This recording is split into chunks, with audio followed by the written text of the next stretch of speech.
dancehall, as we know it, has been morphed into an institution loaded by gangsters. And some people might not want to own it. Some artists might not want to accept it. But we can debate that any day and we can present the facts to substantiate that claim. That dancehall has been hijacked by gangsters.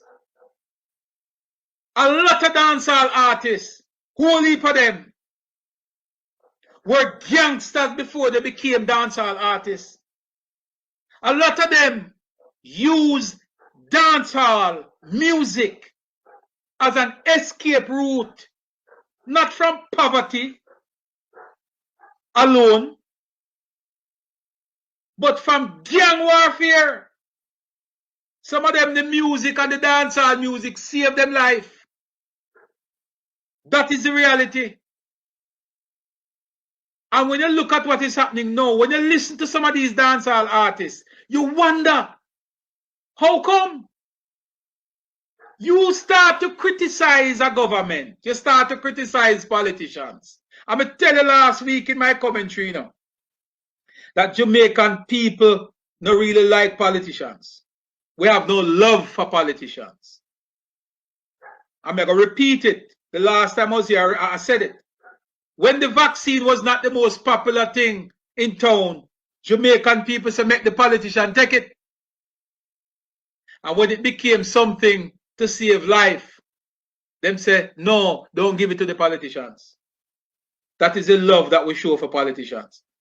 Now, when I listen to dancehall artists, my brethren and sisters, me no want nobody. Me put out a post on social media recently, and I said every single dancehall artist, well, not dancehall artist, but every single gang in Jamaica has some connection to dancehall music.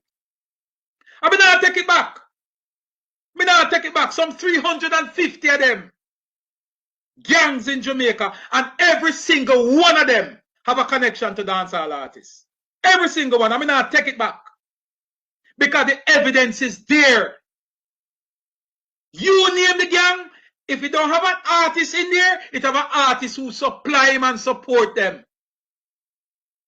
Whether by glorifying their behavior or supplying them with ammunition and guns.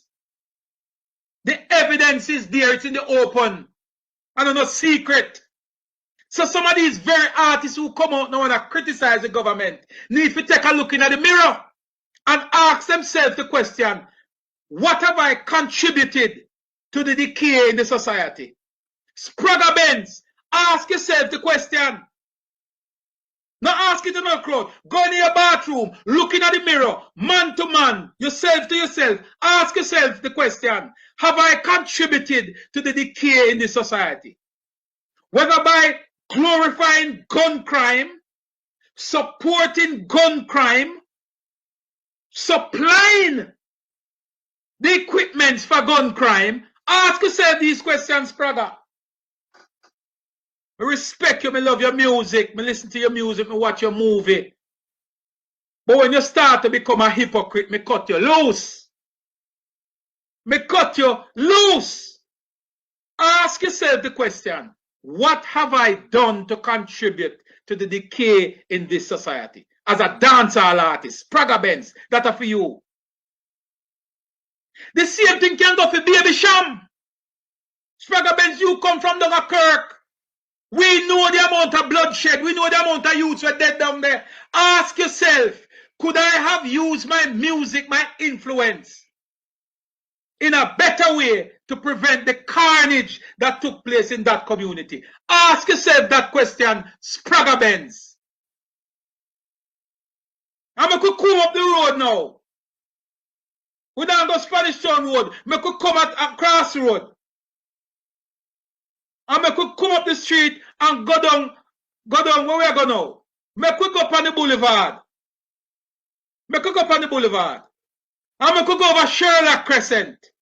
For all who don't know the history. I could go over Sherlock.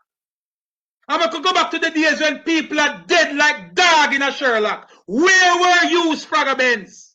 Ask yourself the question. Go in the mirror. Ask yourself, Could I have used my music and my influence in Sherlock Crescent in a more positive way to save lives? If you live in a glass house, do not throw stones. Because you come out and criticize and you forget you live in the same society and you contribute to the same problem we are faced today. So instead of pointing the finger at the Prime Minister, pointing the finger at politician, why not look in the mirror? Ask yourself the question, Baby Sham. You live at Sherlock for years. When Sherlock and Brook Valley are shell down the place and people are dead like rice grain, ask yourself the question, where were you? How could you have contributed in a positive way to what was happening there? Ask yourself the question. Did I contribute by glorifying the behavior around me? Did I contribute by supplying ammunition and guns? Ask yourself this question. Could I have influenced the youth in a more positive way? Ask yourself these questions. If you live in a glass house, do not throw stones. Gargamel, you just do 10 years of prison for something that has contributed to the gun crime in this country. Drugs is one of the main causes of criminality and murders in this country. You, Buju Banton, Mark Myrie, went to prison for drugs. Cocaine, no ganja, cocaine, hard drugs, and you do your time. And Jamaican society accept you back here. I'm going to show you how hypocritical you are. You came back to Jamaica. Jamaican accept you. We love you because you're for we.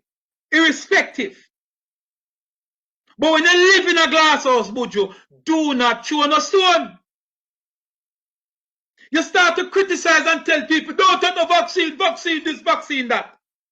You came back from incarceration. You did one of the most beautiful tours of the Caribbean, Jamaica, all over. And you also did a tour of Africa.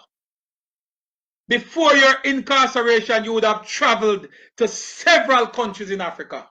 And I will bet you my life that many of those countries that you have gone into in Africa, you had to do a vaccine. You had to take a vaccine. You had to be vaccinated before you were allowed to enter. Mr. Vegas, who is also an entertainer, would have charted the same course. So he might talk from experience and him calling out. Him say most someone who have badmouth the government went to Africa and other countries where you had to be vaccinated. You had to be vaccinated before you can enter those countries. Yet you come to tell our people that we mustn't take no vaccine. How is it that we're going to get back to normal life? How is it that we're going to have parties, go to restaurants, socialize with your family and friends? If we don't get the country totally vaccinated, get to herd immunity, which is somewhere in the region of 65 or 70%. How are we going to get there? When we have influential people like you, Buju Myrie, Buju Banton, I tell people not to take vaccine. That is so irresponsible and disrespectful. And hypocritical. Because when you travel to these countries, you don't ask a question. You take your juke down a comprehensive clinic, a Slipen Road, and go on your merry way. Sprague probably go to Africa too. And if we check the records, which we have the data, we're not going to put up no information out there, but we have the information. We have the information and the date and time when you not getting a vaccine and when you look at yellow slip if you go to Africa. We have it. We just don't feel like publish it. But we're going to point out the hypocrisy in an argument. Sprague, you go to Africa too. You had to get it. All I want to know. Who are beat down vaccine, every single one of them had to take it when they go to Africa. And not just that. Mark Myrie probably would have gotten somewhere in the region about 5 or 6 vaccines already. All of we in Jamaica get it. Some of we still have the mark on our hand. How we not dead yet? My mother is 75 years old or 74 years old. And she still have her mark on her hand for her vaccine. She not dead. Vaccine never kill her. Back in the 50s, when Polo myelitis kill people all over Jamaica, was a pioneer. Jamaica was the poster child for the World Health Organization in fighting infectious disease through vaccine. Our vaccination program is the best in the world, and today it is still on the World Health Organization website. So we cannot listen to ignorant hypocrites like Buju and them, who are fighting a political war. And I don't know why we're fighting a political war now. 49-14 should have settled the argument long ago. 49-14 should have settled that argument long ago. And you fall in line. The quicker we get the country to herd immunity, is the quicker we'll be back up and running. And some of these so-called entertainers and artists who profess to be smart people, the quicker them get in line, is the quicker we'll be back up and running. Because I tell you what, there is going to be a time when Buju will be vaccinated, whether I like it or not, because I'm going to go on travel to wherever I'm allowed to travel to. Spragga, the same thing. And look at these artists, they come out with this bag of nonsense and criticize crime in the country, and they want to run country. The community where you come from, a lot of you couldn't run it, you run left it. Take up on the foot and run Ghana foreign left it. After you inoculate it with guns, you run left it Ghana foreign and hide. And yet you don't want to run country. Prime Minister must turn over country give you because you know better how to run country. Eh? You can't run the little gangster them around and control them. The little gangsters run you can't run them, but you don't want to run country. Back up on yourself and simmer down, man. If you live in a glass house, don't throw no stone.